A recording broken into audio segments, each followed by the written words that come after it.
Hey guys, welcome to my book review, There Are No Accidents, Synchronicity and the Stories of Our Lives by Robert Hopcke. The book is about synchronicity, which is a concept defined by the psychologist Carl Jung, and tells us that a synchronicity is really just a meaningful coincidence. It's special because we give it meaning. Many people have had synchronistic events in our lives, and they allow us to be influenced by the event. Synchronicity happens even when we don't recognize it, but approaching the event as synchronistic allows us to place this meaning and see it in a clear and useful way in our lives. These events can be both good and bad.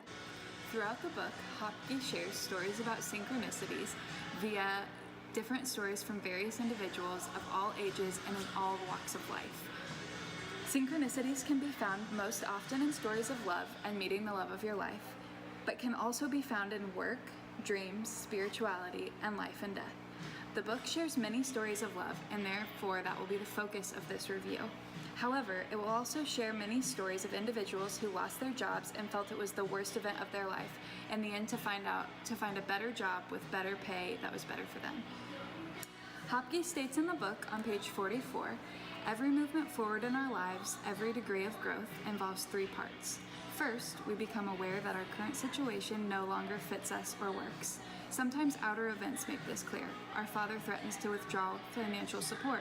While sometimes it is our inner feelings which point this out to us, we are unhappy with the constraints upon our freedom to live as we want to.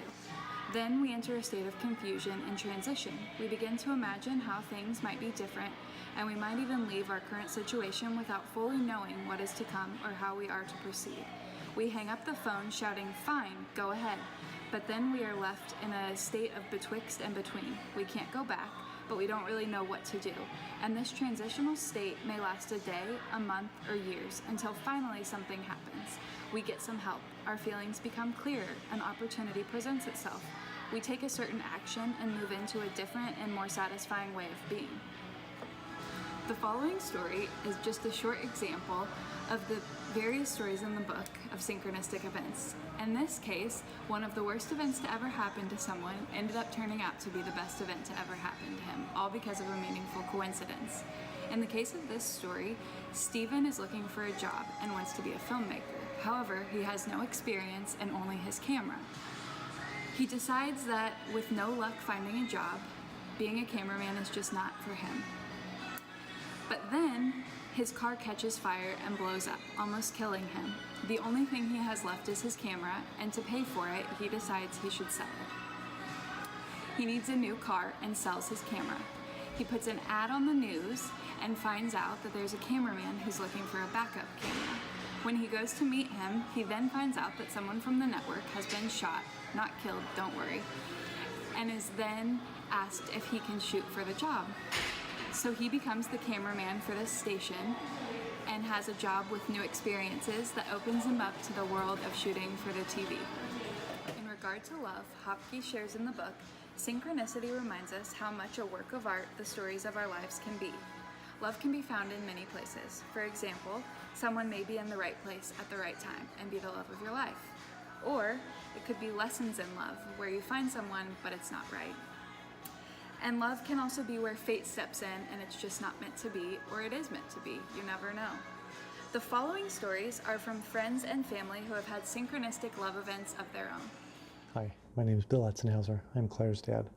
I was supposed to share a story about her mother and I and when we met. We were 13 years old when her mother moved from Iowa to Kansas City, and we met in middle school. Upon meeting, we became fast friends and were friends throughout middle school. In ninth grade, we were in a class together, and she turned around and looked at me one day and said, "I would never marry you." Not that I had asked, not that I was thinking about asking, not that I was interested in asking. However, curiosity got the best of me, and I asked her, "Why is that?" Not that I've asked.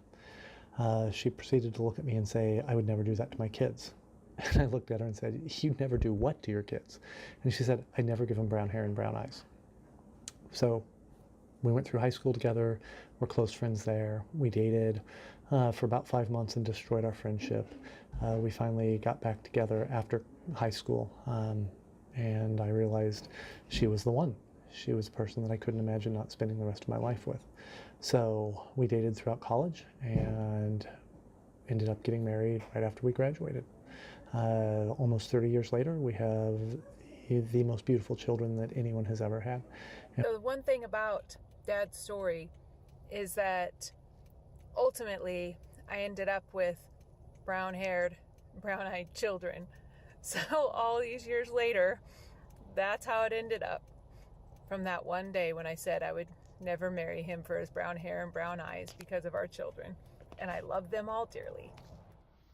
Spencer and I met back in 2010. We were introduced by some mutual friends that I babysat for. And he asked me out on a date. Said he was going to be going out of town with some friends. He'd call me when he got back and we'd get something on the calendar. And he never called me. So I actually ended up dating his roommate for a few months. So I got to hang around with Spencer and get to know him a little bit. But it was completely God's timing that we were not supposed to date at that time. And Spencer was an alcoholic. He was not following the Lord like he is now. And then I had things in my life that it just wouldn't have worked out timing wise. And God knew that for sure. So fast forward 3 years to 2013, we were set up again by the same mutual friends. We actually went out on a date that time, end of September. And that night after our first date, we both called he called his dad and I called our friend that introduced us and said, I think this is the one. I think I just went on a date with who I'm going to marry. So it was a really cool, feeling of just knowing. And it was totally God working in our lives. And I remember on our second date being so excited to talk to Spencer about meeting Bill and Shelley Etzenhauser, who for my entire life have been like parents to me, and I was adopted in as their child, and they're just extremely important people to me. And so when I told Spencer this, he was like, that's funny. I have a Emma Jean Etzenhauser as a grandma on my side of the family, and that's just not a very common name. So I wonder if they're related. So I texted Claire, and lo and behold, Spencer and Bill are cousins. And so it's just really a crazy coincidence that they're related, somebody that I'm falling in love with, and a family that's really, really important to me being related. And it's just really, really cool. So fast forward, that was September. February, we were engaged. A year later, March 14th, 2015, we were married. We now have a 2-year-old daughter. We go over to the Etzenhausers every Sunday night for family dinner, and it's just such an awesome thing to look back on. And I love telling our story of just how the Lord put us together at his perfect timing, and that Spencer and the Etzenhausers are related, and it's just such a cool story to tell. Wow, weren't those stories amazing? Isn't love so cool? Now, think to yourself, when was a time you may have had a synchronistic event happen to you? There are many stories within this book that share all stories just like this. Take the time to ask others, how did you meet your lover or best friend? Or even say, tell me a story. You never know what they'll have to say. Many of their stories will be synchronistic in nature. Thanks for joining me for my book review about synchronicities from the book There Are No Accidents, Synchronicity and the Stories of Our Lives by Robert H. Hopcke.